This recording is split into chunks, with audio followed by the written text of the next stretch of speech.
Hello and welcome to Lunchtime Politics, reaching you live from our global headquarters here in the nation's commercial nerve center, Lagos. I'm Jeffrey Uzama. Let's bring you up to speed with the biggest happenings in politics and in the polity. Another carnage on the Plateau with 40 persons reported killed in the local government area less than 2 weeks after suspected headers killed about 50 persons in Boko's local government area.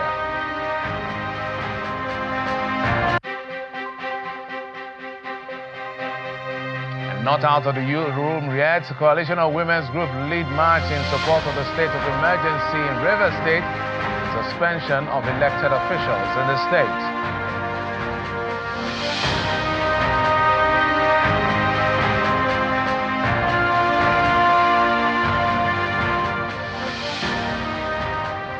Welcome again to the program. It's the beginning of the week and already big things are happening in the polity. But let's begin with a very sad development as far as the insecurity in the north, in Plateau State to be concerned.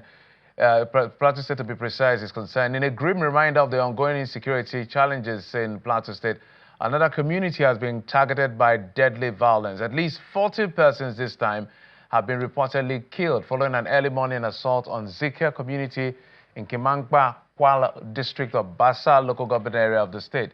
Community leader Wakili Tongwe tells Channels Television that the assailants stormed the village in the early hours of today, opening fire on residents as they tried to flee. According to Mr. Tongwe, he and a local vigilante team were patrolling in a nearby community with some security personnel when the attackers struck. Although the security team eventually repelled the assailants, the toll was already devastating. 36 people were killed on the spot, with 4 others succumbing to their injuries later. Several victims are currently receiving treatment for gunshot wounds. This attack comes less than 2 weeks after a similar assault claimed the lives of 52 people in Boko's local government area. Quite a troubling situation on the Plateau, and we expect the response of government as soon as possible. Let's move over to Ibadan, the Oyo State capital, where a meeting of governors elected on the platform of the PDP is underway in the state capital. The meeting is expected to take a position on the national security and national secretary, and the national executive committee meeting of the party and related matters affecting the party. The governors who arrived in Ibadan on Sunday after a meeting 3 weeks after the Supreme Court returned Senator Samuel Anyanwu as the national secretary of the party. The Apex Court had on March 21st set aside the decision of the Court of Appeal in Enugu delivered on December 20th, 2024, which had affirmed Anyanwu's removal as the national secretary of the party. The next meeting of the party has also been postponed multiple times, a move that has generated disagreements between the PDP governors, the National Working Committee, and the Board of Trustees. PDP has been grappling with internal conflicts both before and after the 2023 general elections, resulting in growing instability and division within the party. The meeting would hopefully address these key issues with a view to finding lasting solutions to them.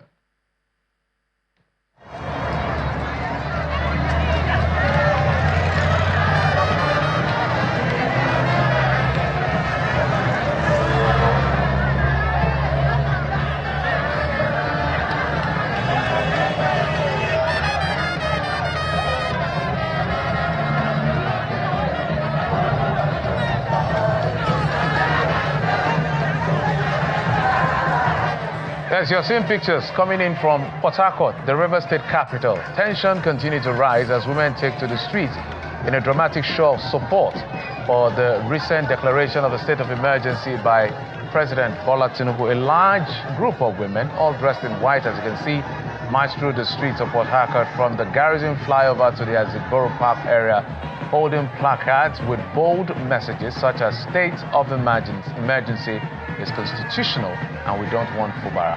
The protest was led by former Rivers State Commissioner for Social Welfare, Fenyinwa Aguma, who voiced her support for Ibokete Ibas, calling on him to continue what she described as his good work in the state. Today's demonstration comes just 3 days after another group of women protested in opposition, decrying both the suspension of the governor and the emergency rule as illegal.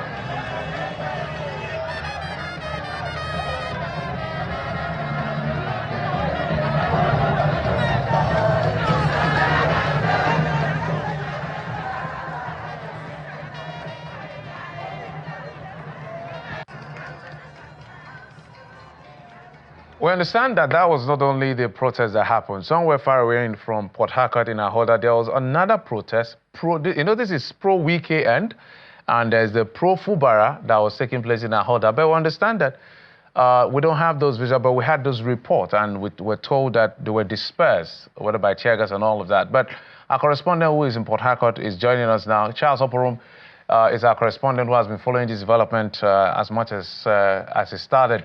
Charles, thank you for coming on the program. Hi, Jeff. Thank you. Good afternoon. Yes, indeed. Rivers, every single day, something new always comes up. So we thought that with the sole administrator, maybe there will be some kind of respite. But apparently, we're seeing protests coming up everywhere. So those visuals you just showed, were from earlier today, this morning, as the women, Rivers women they did not really have a title, but they refer to themselves as Rivers women who are in support of the state of emergency and President Tinubu's decision to appoint Ibok Ikwe-Ibas as the sole administrator for Rivers. And they marched, just like you pointed out, from Garrison flyover to the Isaac Borough Park, putting on white. And they told me that their white signifies peace, signifies purity, and that they want peace in Rivers State. As for the other protests which you referenced, which occurred in Ndiama almost simultaneously as the same one that was happening here in Port Harcourt, that one was in favor of the suspended governor.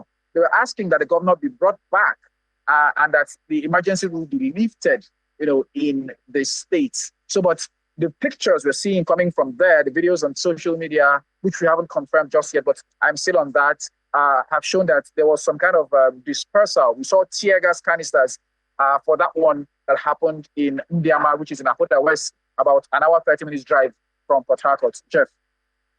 Charles, thank you so much for your reporting. Of course, Rivers is always in the news every other day, and we hope that this page, and they said this phase will pass, but it doesn't look like the politicians are giving up anytime soon. But thank you, so that will allow you to do your work. Charles Oporum is our correspondent from Port Harcourt, the River State capital. Thank you, Charles. You're welcome. All the best.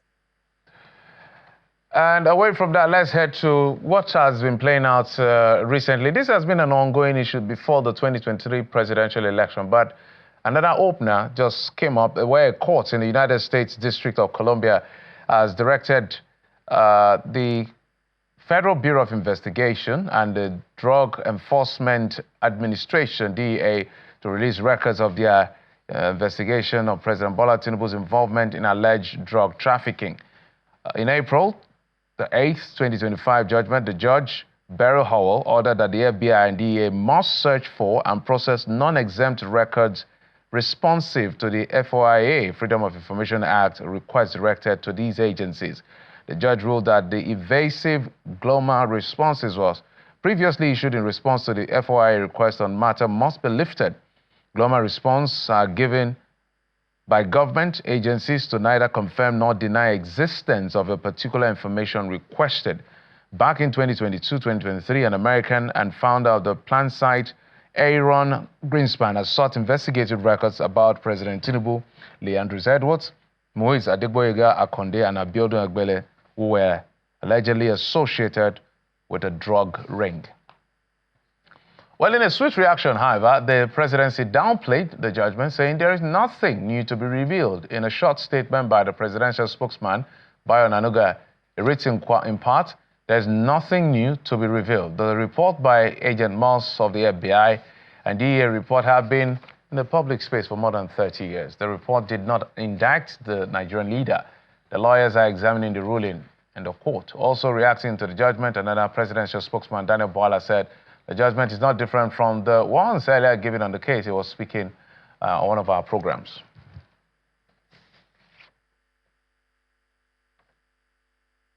Okay, so let's get a legal mind to intervene in all of the conversation. Literally everything is about law, legalese, and all of that. I've been joined by the acting dean, Chrisland Law School, Mr. Kayode Akinshola. He joins Chrisland Law Faculty. I beg your pardon, Mr. Kayode Akinshola. Mr. Akinshola, thank you so much. Dr. Akinshola, I must add, thank you so much for coming on the program. Thank you so much for having me, and a very beautiful afternoon to you there in the city of Lagos. All right, Dr. Akinshola, there are layers of conversations I want us to have, and I want you to look at all the legalese around it. Let's start with the latest one. We're going to touch Rivers, we're going to touch politics, but let's start with this issue of the FOIA that has been granted by that legal practitioner in America to bring to the fore whatever it is. Perhaps we understand there's going to be a hearing on Tuesday or so. If there's anything that has not been revealed, has to be revealed, more like a full disclosure in that sense. What do you make of this latest development? Because the argument from the presidency now is that there is nothing new. It's been 30 years. Everything that has been said, has been revealed. So what exactly are people looking for? They are saying this is about politicians in the opposition fishing for something when there's nothing to talk about. What do you see from this and what is playing out here? And I think, thank you so much. What I observed from all these that happened lately is actually pointing to the fact that irrespective of number of years, irrespective of the nature of your participation in anything that appear to be clandestine, the shadow can always follow, such individuals. However, the issue at hand is not something that is new. It has always been there, even prior to the ascension of the then Senator Tinubu to become the governor of Lagos State. It has always been there. And you could see that maybe about 4 of them, they were actually alleged, maybe in the early 90s, that they took part in a drug ring. To a large extent, it went by and by. The politician kept on every now and then. They are latching on it, that we need to know this. But we all know, come Tuesday at the court there in the District of Columbia, the best that will happen is whether it was true that the Mr. President got himself involved in all of this. But by and large, if it gets back to Nigeria, the Mr. President still has immunity. Let's say, I'm not speaking for Mr. President this time around, he still has the immunity to actually still protect him in line with our Constitution. And having said that, but the image and the integrity of us as a nation, we begin to beg for an answer, irrespective of the legalese that are actually coming around the scenario.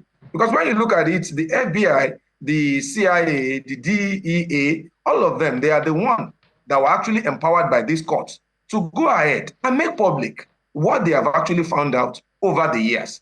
But we believe that United States of America is not like a typical African country where you could do things and you think that you do not have the records, or where you think you can just do something and go away with it. It is not. Your information will always be there, irrespective of number of years. But Mr. President is already, in the office. Let's now assume that there were some indictments. He's already in office. Are we not going to say that is going to unman him or is going to unmake him? He's already in office. And I believe that the politician will begin to lash on this, and it's going to cause major distraction to the good governance that we're currently, saying, as it were, in the nation. Not too better, but we feel that it's going to be major distraction to the presidency, and things will continue to unfold in the next couple of weeks to come. So, in speaking to this matter, I know that according to Section 137 of the Constitution, let's even say, I'm trying to see what the end game really is. Is it for the opposition now, or whoever is pushing this? Is it towards the 2027 election to remind people that this president allegedly got himself involved in some form of drug dealing, allegedly, which he has not been charged or indicted? So let's put that record out. But he forfeited monies that were related to drugs, according to what the records are, if I understand those records properly. So that's why people are saying, how did he have money that related to drug, yet he's not involved in drugs? So, but at least by record, there is no indictment, there is no charge. So that's to the best of my knowledge. Maybe you can correct me if I'm wrong. I'm trying to know what the end game is, because as you have alluded, he's still the president. He still has immunity. So for instance, let's even accept without conceding that he actually did drugs. There's a term in terms of the Constitution that says after 10 years, all of that is lifted. So what is this really all about in your legal mind? Now, to me, I feel that it is the politicians that are still more slinging. And the way Nigeria and our laws, the way they are structured, it is not the one that when you are approaching an election, you have to step down because you are going to take part in it. I've said this, times without number, that on a note where the president, who is going to take part in an election, is the one to appoint the chairman of the Electoral Commission, he will still be in the office even till the day of election and is going to participate in it. I see the politician running after Tinubu over this, as something that it might be a wild goose chase. There's been a couple of issues around, his presidency lately, ranging from governance, ranging from political, and now legal.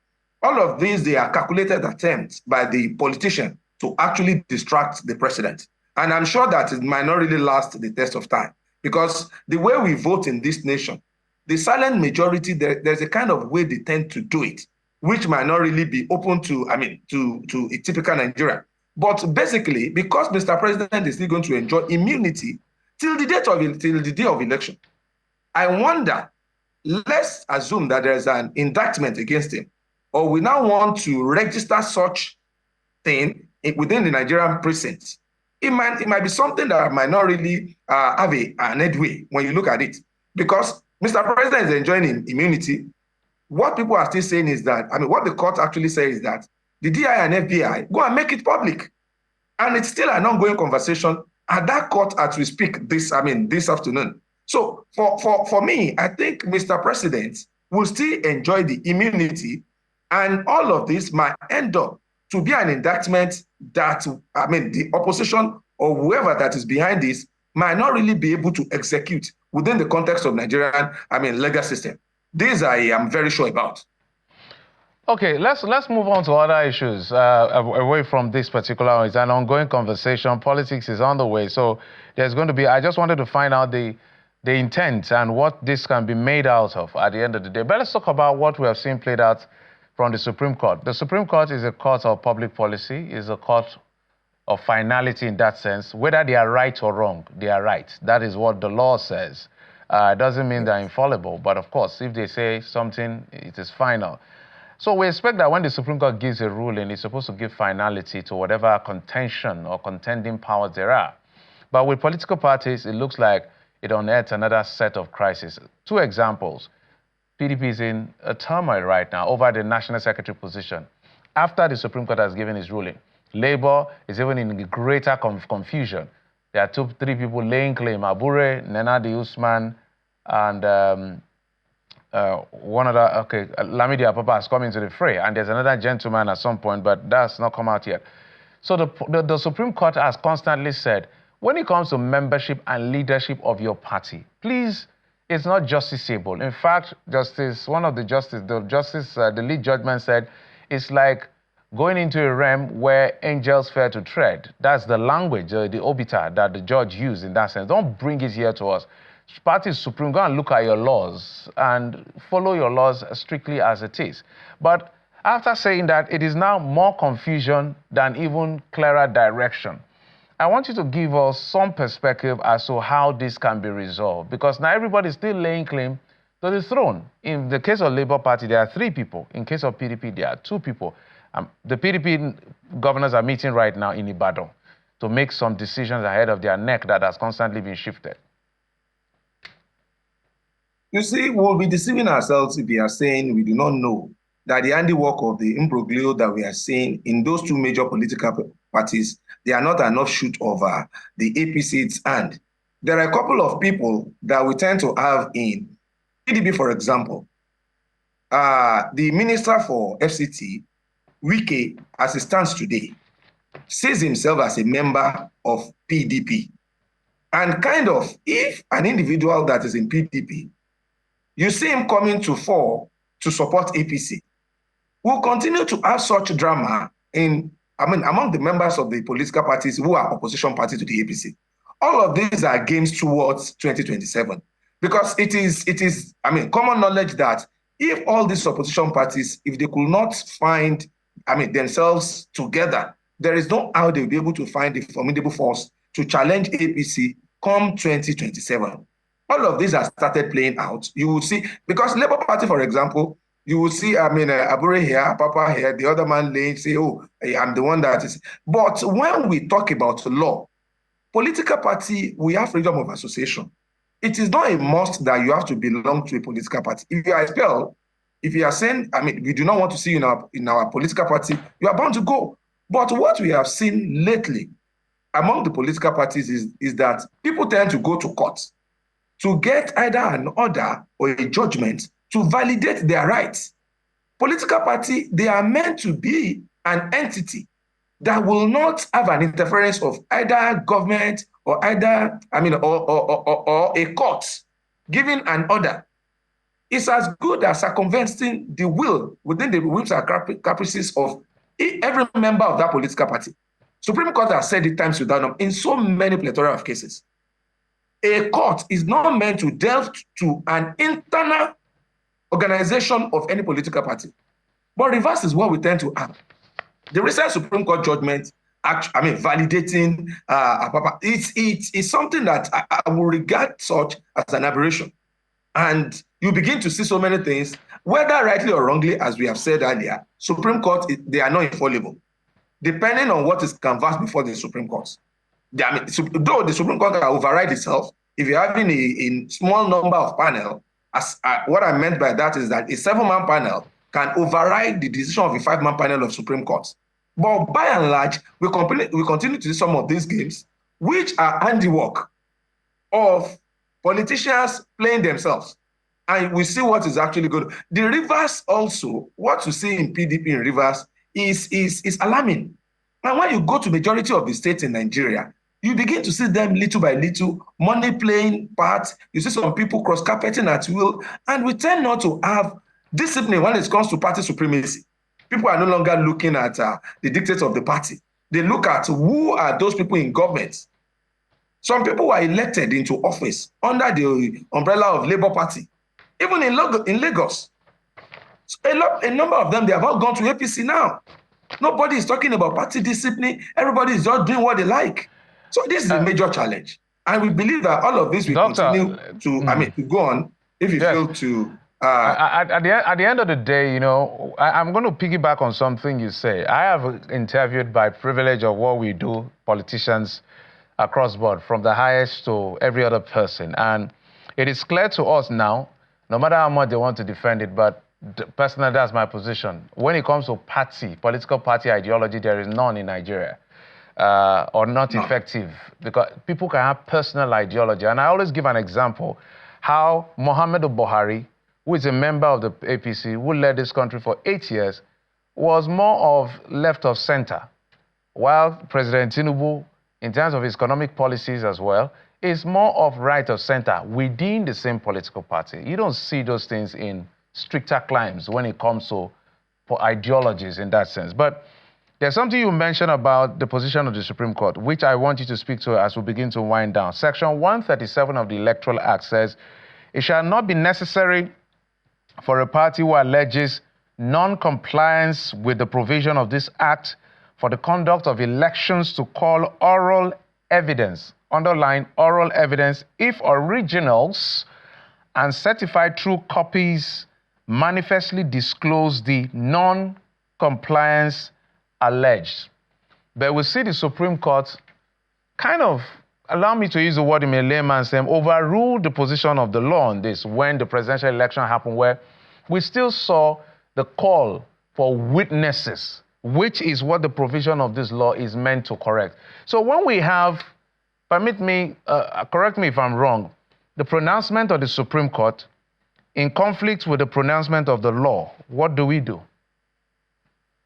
Now, it's a very good thing. What the writers of that section 137 of the Electoral Act, what the writer or the drafter of that particular section meant was that when we go to court, we might not need to call oral evidence when you have a documentary evidence to show that, oh, this thing, we have a substantial non-compliance, in order not to waste the time of the courts. But there can be occasions where an oral evidence will be necessary. I want to agree with the Supreme Court over that. There are situations in which you have a law and you see Supreme Court coming to say another thing.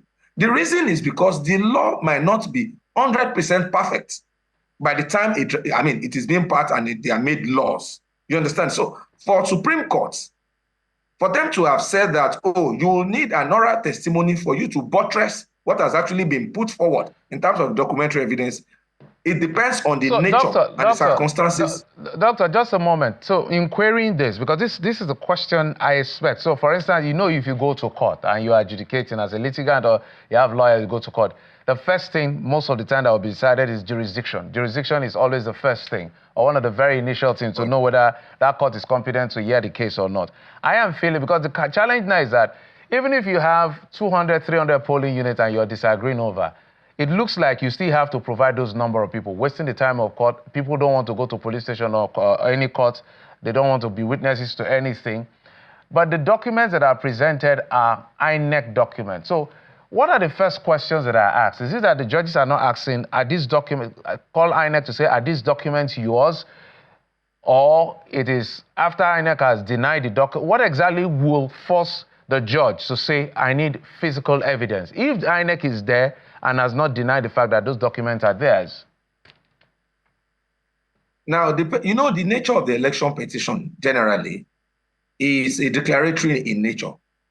Even if the respondent in that case doesn't call any witness or doesn't do anything, you who is presenting that case, you have to succeed on the merits of that case. And as such, you have that duty to do what is necessary. Most times, when some people present documents without calling for oral testimony, it is called dumping in an election petition cases or electoral matters. The thing is that calling an oral evidence to support a documentary evidence during electoral matters is something that is very, very germane, irrespective of what the Electoral Act is saying. There are occasions that laws will be made and there will be a need, depending on the circumstances and the peculiarity of each of the cases. So a case is decided on the merit of its own. For the fact that, a law has been said or made doesn't really mean that there won't be a deviation if the occasion will demand and there's a time for court to determine or decide whatever thing that actually comes with such case. All right. So just in closing, in 30 seconds, what's your take on the president's position declaring a state of emergency, but more importantly, suspending elected officials against what the Constitution provides? Some people say I've subjective. said this on many fora. I've said this on many fora. I do not support, and I would not want to agree with Mr. President for declaring the state of emergency. There are a number of things that were skipped before a state of emergency is made. We were in this country when a state of emergency was declared in Borno. The elected officials, they were not suspended. They were not asked to go home. There should be several procedures that should be met before cascading to subjecting the elections that were taken or that were held in Rivers before the Mr. President could suspend. I do not share that opinion. Okay. This is not because the state has not actually become the one that is ungovernable that will warrant that kind of a thing by Mr. President. Though Mr. President tried by rushing back to the National Assembly to make the declaration to make sure that that thing is attended to by the Senate and that of House of Reps. So basically, that is my opinion. All right, Dr. Kayode Akinshola, Acting Dean, Chrisland Law Faculty. Thank you so much for coming on the program, sir. Thank you for having me. All right, let's also tell you just before we go that the deputy governorship candidate of the PDP in Cross River State, Emmanuel Mawe, has tendered a resignation from the party and has now officially joined the All Progressives Congress. Welcoming was marked. The formal entry into APC was marked by one welcome during the 61st birthday celebration of the First Lady of Cross River State, Bishop Inyatu Otu. All right. Thank you so much for your time and company. I'm Jeffrey Uzama. You've been served on Lunchtime Politics. Bye-bye.